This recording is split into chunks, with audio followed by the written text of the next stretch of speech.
बिस्मिल्लाहिर्रहमानिर्रहीम। अस्सलाम वालेकुम नाज़रीन, मैं हूं मोहम्मद जुनैद आज़म और आप देख रहे हैं मेरा यूट्यूब और फेसबुक चैनल अपनी दुनिया टीवी। नाज़रीन ग्रामी, यमन के अहम जजीरे पर सऊदीया और यूएई के माबैन छिड़ने वाले तनाज़े की असल वजह सामने आ गई। यूएई ने जजीरे पर अपनी फौज क्यों उतारी? तहलका खेज इंकशाफ सामने आ गया।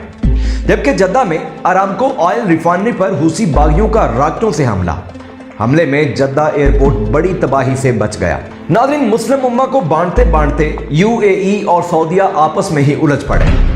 यूएई ने यमन के एक अहम तरीन जजीरे पर कब्जा जमाने के लिए फौजें उतार दी हैं, जबकि सऊदीया ने यूएई के इस इकदाम पर शदीद गम और गुस्से का इजहार करते हुए यूएई के मुकाबले में अपनी फौज भी यमनी जजीरे पर भिजवा दी। आखिर ये जजीरा दोनों ममालिक के लिए इतना अहम क्यों है, जिसकी बिना पर दोनों एक दूसरे के सामने आन खड़े हुए हैं? जबकि इस तनाज़े के पीछे असल वजह क्या है और यूएई का इसके पीछे असल मंसूबा क्या है? दूसरी जानिब मोहम्मद बिन सुलेमान और नेतन्याहू की अहम मुलाकात के दौरान हूसी बागियों ने सऊदीया की अरामको ऑयल साइट पर मिसाइलों से बड़ा हमला किया। आखिर सऊदीया और इसराइल की अहम मीटिंग के दौरान इस हमले का होना क्या इशारा देता है? जबकि इस हमले का असल जिम्मेदार कौन है? ये सब और इस हवाले से तमाम तर तफसीलात जानने के लिए वीडियो को आखिर तक जरूर देखिएगा। वीडियो की तफसील में जाने से पहले तमाम नए शामिल होने वाले दोस्तों से गुजारिश है कि मेरे चैनल को सब्सक्राइब कर लें, साथ लगे घंटी के निशान को भी दबा लें। कमेंट सेक्शन में अपनी कीमती आरा से भी ज़रूर आगाह करें। साथ में पाक फौज जिंदाबाद, पाकिस्तान पाइंदाबाद का नारा भी ज़रूर लिखें। नाज़रीन, हमेशा एक पेज पर चलने वाले सऊदी अरब और यूएई बिलाखिर एक दूसरे के सामने आ चुके हैं। कल तक एक दूसरे की पुष्ट पनाही करने वाले दोनों ममालिक ने आज एक ही झटके में अपनी फौजों को आमने सामने उतार दिया है।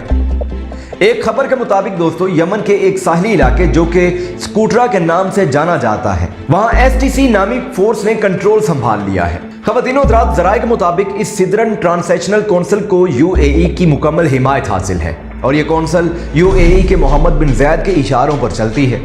तो जब मुत्तहिदा अरब अमारात के हामी फौज ने इस जजीरे पर दावा बोला तो सऊदीया को यह बात बिल्कुल भी गिरा ना गुजरी। और नाज़रीन, सऊदीया ने भी फौरी तौर पर यूएई के मुकाबले में अपनी फौज भी उस जजीरे में भिजवा दी। ज़राए के मुताबिक सऊदीया ने यूएई से फौरी तौर पर इस जजीरे से निकलने का मुतालबा भी किया है और खबरदार किया है कि अगर उसने ऐसा ना किया तो इसके नताइज काफ़ी ख़तरनाक होंगे।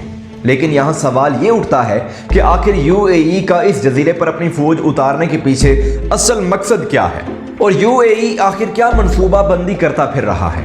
तो यहाँ आपको वाज़ेह करता चलूँ नाज़रीन कि सऊदी अरब एक तवील अरसे से यूएई के हाथों की कठपुतली बना रहा है।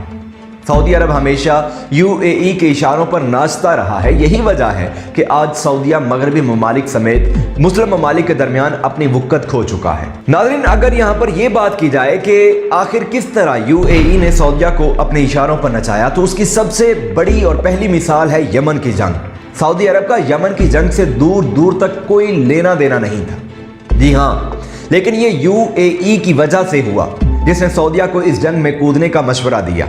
यमन की जंग में कूदने का सऊदीया को सबसे बड़ा नुकसान ये हुआ कि इस जंग में यूएई ने बड़ी चालाकी के साथ अपने ब्रादर इस्लामी मुल्क ईरान के सामने इसे ला खड़ा कर दिया, जिसके नतीजे में ईरान और सऊदीया एक दूसरे के सामने आ गए और तब से लेकर आज तक ईरान और सऊदीया के माबैन ताल्लुकात मामूल पर नहीं आ सके। और नाज़रीन, यमनी जंग के बाद यूएई ने एक और सफाक कदम चलते हुए सऊदी अरब को कतर से भी दूरी इख्तियार करने का मशवरा दे दिया।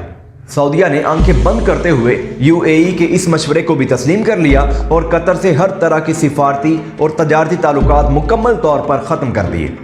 सऊदीया की जानिब से कतर की मुकम्मल बाइकाट के बाद तुर्की ने कतर का साथ दिया, जिसके नतीजे में सऊदीया ने तुर्की को भी आंखें दिखाना शुरू कर दी। क्योंकि यूएई के कतर और तुर्की से पहले ही ताल्लुकात कशीदा थे, तो यूएई ने अपने फ़ायदे के लिए सऊदीया को भी इन दोनों ममालिक से दूर कर दिया। इसके साथ नाज़रीन, यूएई ने सऊदीया को मजीद कमज़ोर करने के लिए मुस्लिम ममालिक की एटमी ताकत पाकिस्तान से भी दूर करके भारत के करीब कर दिया। तो अब यूएई ने अपनी सफाक चालों के तहत बड़ी चालाकी के साथ सऊदीया को साइड लाइन कर दिया है और इस वक्त सऊदीया आलमी महाज पर बिल्कुल तनहा रह चुका है, क्योंकि ना तो सऊदीया के मुसलमान ममालिक के साथ अच्छे मुरासिम हैं और ना ही सऊदीया की मगरबी दुनिया में वो साख है, क्योंकि तमाम मगरबी ममालिक इंसानी हुकूक की खिलाफ वर्जियों पर सऊदीया के खिलाफ हैं और ना ही अब तक सऊदीया ने बाकायदा तौर पर इसराइल को तस्लीम किया है। तो नाज़रीन, यूएई ने इस मौके का भरपूर अंदाज में फ़ायदा उठाया है और सऊदीया को साइड लाइन करके मगरबी दुनिया की नज़र में अपना नया मुकाम बना लिया है। यूएई इस वक्त इसराइल को बाकायदा तौर पर तस्लीम कर चुका है और अपने कवानीन में मगरबी ममालिक को खुश करने के लिए उनकी ख्वाहिश के मुताबिक तरामीम भी कर चुका है। तो नाज़रीन, इस वक्त पूरी दुनिया सऊदीया की बजाय यूएई को तरजीह दे रही है, क्योंकि यूएई इस वक्त उन तमाम ममालिक का फेवरेट बन चुका है। तो सऊदीया अब बिल आखिर ये हकीकत जान चुका है कि यूएई ने किस चालाकी के साथ इसको तमाम मुस्लिम ममालिक समेत मगरबी ममालिक से दूर कर दिया है। तो सऊदीया ने अब इसीलिए G20 समिट के जरिए मगरबी ममालिक को दोबारा अपने साथ मिलाने की कोशिश की, जबकि इसके अलावा सऊदी फरमानरवा की जानिब से अचानक तुर्की से राबिता और कतर से ताल्लुकात बहाल करने का इंदिया भी इस बात का इशारा है कि सऊदीया यूएई की चली हुई चालों को दोबारा पलटना चाहता है। लेकिन क्या सऊदीया वाकई अपनी इस कोशिश में कामयाब हो पाएगा और यूएई की लगाई हुई कारी ज़रब को मिटाने में कामयाब हो जाएगा? अब ये तो आने वाला वक्त ही तय करेगा। वहीं नाज़रीन, आपको बताऊं कि सऊदी वली अहद और इसराइली वज़ीर आज़म की खुफिया मुलाकात के दौरान हुसी बागियों ने सऊदी अरामको ऑयल स्टेशन पर बड़ा हमला किया। हमले की फौरी बाद हुसी बागियों ने इस हमले की सैटेलाइट तस्वीर भी सोशल मीडिया पर वायरल कर दी थी, जबकि साथ ही उन्होंने इस बात का ऐलान भी किया है कि आने वाले दिनों में सऊदी अरब मजीद हमलों के लिए तैयार रहे। ज़राए के मुताबिक सऊदी ऑयल रिफाइनरी पर होने वाला ये हमला जद्दा एयरपोर्ट से थोड़े ही फासले पर किया था, जिसका मतलब है कि बहुत जल्द सऊदीया को मजीद बड़े खतरे का सामना करना पड़ सकता है। लेकिन नाज़रीन, यहाँ सोचने की बात यह है कि आखिर हुसी बागियों को ये जदीद हथियार कौन फराहम कर रहा है। तो आपको बताते चलें कि इसराइल इस मामले में सऊदीया को बड़ी चालाकी के साथ बेवकूफ़ बना रहा है। यहाँ नाज़रीन, वो एक जानब सऊदीया से ताल्लुकात बहाल कर रहा है तो दूसरी जानब सऊदीया में घुसने के लिए हुसी बागियों के जरिए धमाके भी करवा रहा है, जैसे कि इससे कबल भारत, अमेरिका और इसराइल पाकिस्तान में तालिबान के जरिए धमाके करवाते रहे हैं। तो अब बिल्कुल वैसे ही इसराइल सऊदीया के साथ करने जा रहा है, क्योंकि इसराइल का ये मंसूबा है कि इसने सऊदीया के साथ पाकिस्तान के हर किस्म के ताल्लुकात और लेन देन को ख़त्म करवाना है। इसलिए वो सऊदीया से ताल्लुकात बहाल करने के बाद इन धमाकों के जरिए सऊदीया को कहेगा कि हम आपकी सिक्योरिटी करते हैं, जिसके नतीजे में इसराइल की फौज और इंटेलिजेंस सऊदीया में अपने पंजे गाड़ लेगी और पाकिस्तानी फौज को वहां से निकलवाने में कामयाब हो जाएगी। दोस्तों, इसराइल एक बड़े मास्टर प्लान के तहत सऊदीया से हाथ मिला रहा है।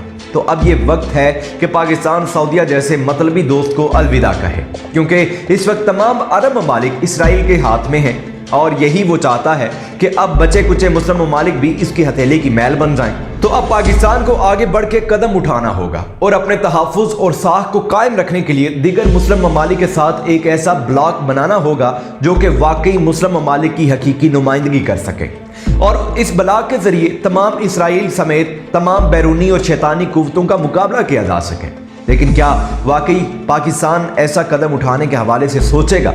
आने वाला वक्त शायद इसका जवाब दे दे। तब तक के लिए हमें इजाज़त दीजिए। मज़ीद अपडेट्स के लिए आप मेरे चैनल को सब्सक्राइब करने के साथ लगे घंटी के निशान को भी दबाएं। इंशाअल्लाह ताला जल्द नई वीडियो में आपसे मुलाकात करूंगा। अल्लाह ने के बाद।